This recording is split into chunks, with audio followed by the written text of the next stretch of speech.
Assalamualaikum warahmatullahi wabarakatuh. Selamat pagi anak-anak semuanya. Apa kabar kalian di rumah? Ustadz berharap kalian selalu sehat dan semangat dalam belajar. Oke anak-anak sekalian, hari nanti kita akan masuk ke pembelajaran 4, masih di tema 6, subtema 3. Tapi sebelum kita mulai pembelajaran, alangkah baiknya kita baca doa dulu. Berdoa mulai. Bismillahirrahmanirrahim. Raditu billahi robba wa bil islami dina wa bi muhammadin nabiyya wa rasula. Rabbi zidni ilma warzuqni fahma. Amin ya rabbal alamin. Nah sekalian, semoga pada hari nanti kalian diberi kemudahan dalam belajar. Yuk kita mulai pembelajarannya. Sebelum kita masuk ke pembelajaran, alangkah baiknya kalian siapkan dulu buku paket kalian. Tema 6, subtema 3, pembelajaran yang keempat. Untuk pembelajaran hari ini ada 3 muatan pelajaran, ada Bahasa Indonesia, PPKN, dan IPS. Tujuan pembelajaran hari ini yang pertama yaitu melalui kegiatan mengamati, siswa mampu menuliskan makna sebuah puisi dengan benar. Yang kedua adalah melalui kegiatan mengamati peta, siswa mampu mengidentifikasi barang-barang tambang yang terdapat di wilayah Indonesia dengan rinci. Melalui kegiatan mengamati, siswa mampu menuliskan satu perayaan keagamaan yang paling diketahuinya yang dilakukan masyarakat di daerah tempat tinggalnya. Nah, ini semua ada di buku paket tema 6 kalian masing-masing. Lanjut.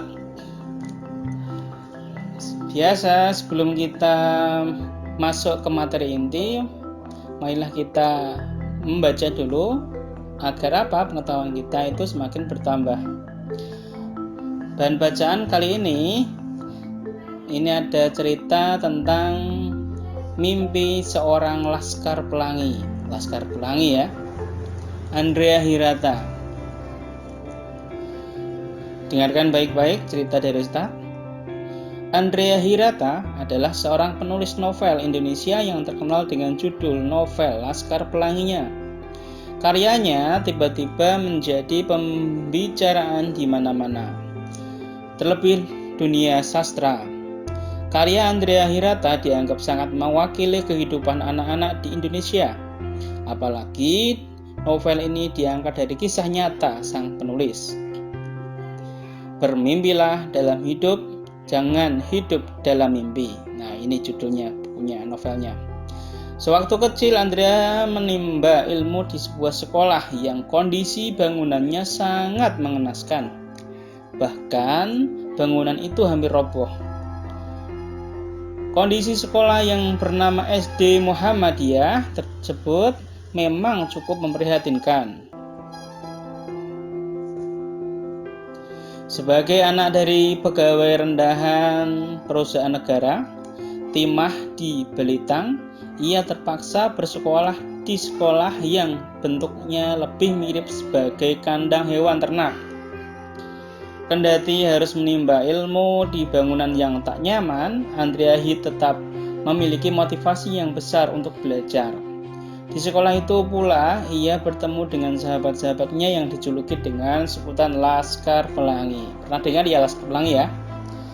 Di SD Muhammadiyah, Andrea bertemu dengan seorang guru bernama Nyi Ayu Muslimah. Kegigihan Bu Muslimah untuk mengajar siswa yang hanya berjumlah tak lebih dari 11 orang itu ternyata sangat berarti bagi kehidupannya. Berkat Bu Muslimah, Andrea mendapatkan dorongan yang membuatnya mampu menempuh jarak 30 km dari rumah ke sekolah untuk menimba ilmu. Wow, 30 km. Bu Muslimah juga yang memacunya untuk mengejar cita-citanya. bersekolah di negeri seberang, yaitu Perancis. Sebuah mimpi dan cita-cita yang sangat mustahil kala itu. Nah, itu tadi cerita tentang Andrea Hirata yang beliaunya itu dari orang pas-pasan, sekolah di tempat yang kurang layak, namun karena dia gigih dalam belajar, maka dia sampai sekolah di Prancis. Nah, setelah kalian mendengarkan bacaan literasi tentang Andrea Hirata tadi, kalian bisa melengkapi diagram berikut. Diagram ini ada di buku paket kalian. Kalian bisa buka buku paket kalian dan kerjakan di buku tulis kalian. Kemudian hasilnya dikirimkan ke guru-guru kalian. Nah, anak-anak, tadi Andrea Hirata itu Laskar Pelangi ya. Bisa nyanyi kan Laskar Pelangi? Kalau nyanyinya bisa. Ini Laskar Pelangi ini diubah menjadi puisi. Bacalah puisi di bawah ini di dalam hati dengan seksama, pahamilah arti dan maknanya. Nah, di dalam hati dulu ya. Kalau nyanyi ya seperti ini. Laskar Pelangi. Mimpi adalah kunci untuk kita menaklukkan dunia. Berlarilah tanpa lelah sampai engkau meraihnya. Laskar Pelangi, takkan teringat waktu.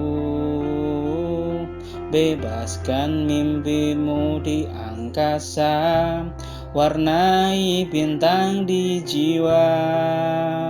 Nah, itu contohnya kalau lagu. Kalau puisi bagaimana? Laskar Pelangi, karya Nidji.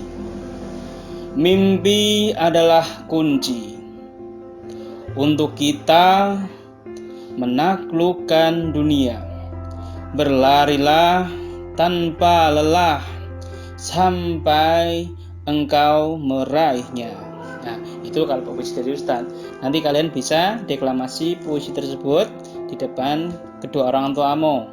Nah, itu ya. Next. Andrea Hirata merupakan salah satu contoh pemuda masa kini yang gigih memperjuangkan mimpi dan cita-citanya.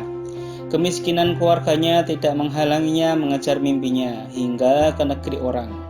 Ayah Andrea adalah pegawai di PN Timah. Belitung memang tidak dapat menyediakan banyak dana untuk sekolah Andrea. Belitung adalah merupakan daerah penghasil timah andalan di Indonesia. Timah adalah salah satu hasil sumber daya alam tambang. Nah, perhatikan peta daerah persebaran sumber daya bahan tambang berikut ini.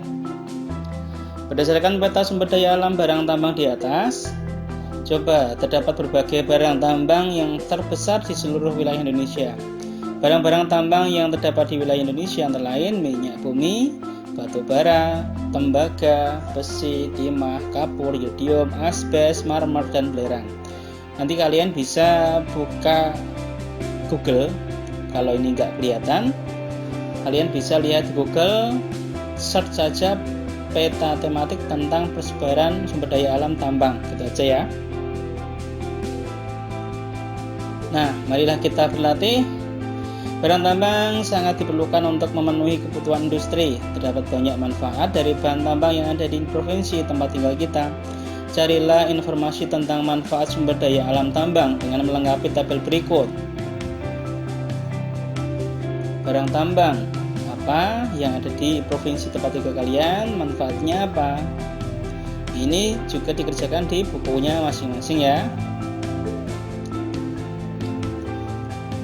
Jika kalian perhatikan sekali lagi peta persebaran sumber daya alam yang ada di Indonesia, apakah kesimpulanmu tentang peta persebaran sumber daya alam tadi? Tulis kesimpulanmu di bawahnya tabel tadi. Nah, ini sudah ada jawabannya. Setiap daerah di Indonesia menghasilkan sumber daya alam yang berbeda. Akan tetapi, sebagai bagian dari Negara Kesatuan Republik Indonesia, semua sumber daya alam itu dikelola negara untuk kemakmuran rakyatnya, sehingga keragaman penghasil sumber daya alam akan memperkuat rasa saling membutuhkan antara satu daerah dengan daerah yang lain. Jadinya, kalau di Jawa kurang sumber daya alam apa? Di Kalimantan bisa mendistribusikan hasil sumber daya alamnya ke Jawa, seperti itu ya. Intinya saling melengkapi. Oke, tanya keragaman penghasil sumber daya alam yang ada di Indonesia. Keragaman kegiatan keagamaan Indonesia juga menjadikan Indonesia sebagai negeri yang unik. Keragaman itu justru meningkatkan kerukunan antar umat beragama. Perhatikan beberapa kegiatan agama yang ada di Indonesia. Kamu dapat dengan mudah mengetahuinya dari kalender nasional yang menandai kegiatan hari raya keagamaan sebagai hari libur nasional. Tahukah kamu tentang perayaan keagamaan ke-6 agama besar di Indonesia? Bagaimana para umat beragama merayakannya? Pastilah tahulah. Kalau Islam, perayaannya banyak, ada Idul Fitri, ada Idul Adha. Kalau Kristen, ada hari Paskah, dan seterusnya. Dan lengkapilah tabel berikut ini dengan menggunakan sumber-sumber informasi yang kalian ketahui. Jelaskan tujuan perayaan keagamaan dan bagaimana masyarakat di daerah merayakannya. Gunakan kalender tahun untuk mengetahui hari raya keagamaan tersebut. Contoh,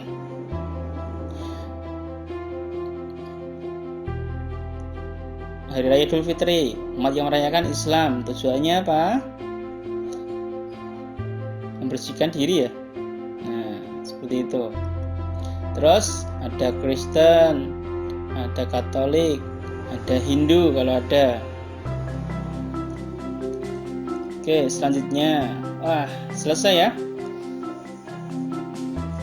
Dari pembelajaran tadi, adakah kesamaan kisah antar kamu dan kisah Andrea Hirata dalam mencapai cita-citamu?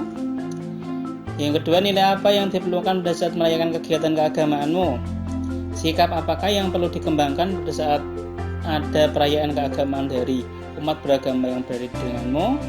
Keterampilan apa saja yang kamu kembangkan pada hari ini? Nah, itu renungan bagi kalian. Ini tidak usah dikerjakan di buku tulis. Yang di buku tulis hanya yang tadi di dalam video tadi. Ini hanya untuk renungan kalian. Kalau ini sudah tercapai semuanya, berarti kalian belajar pada hari ini. Karena apa? Yang namanya belajar itu adalah proses dari yang belum tahu menjadi tahu. Proses yang belum memiliki pengetahuan baru, dia setelah belajar memperoleh pengetahuan baru, seperti Andrea Hirata tadi. Nah, itu tadi sedikit video di tema 6 subtema 3 pembelajaran pada Ustadz. Kurang lebihnya Ustadz mohon maaf bila ada kesalahan kata. Saya akhiri dulu ya. Assalamualaikum warahmatullahi wabarakatuh.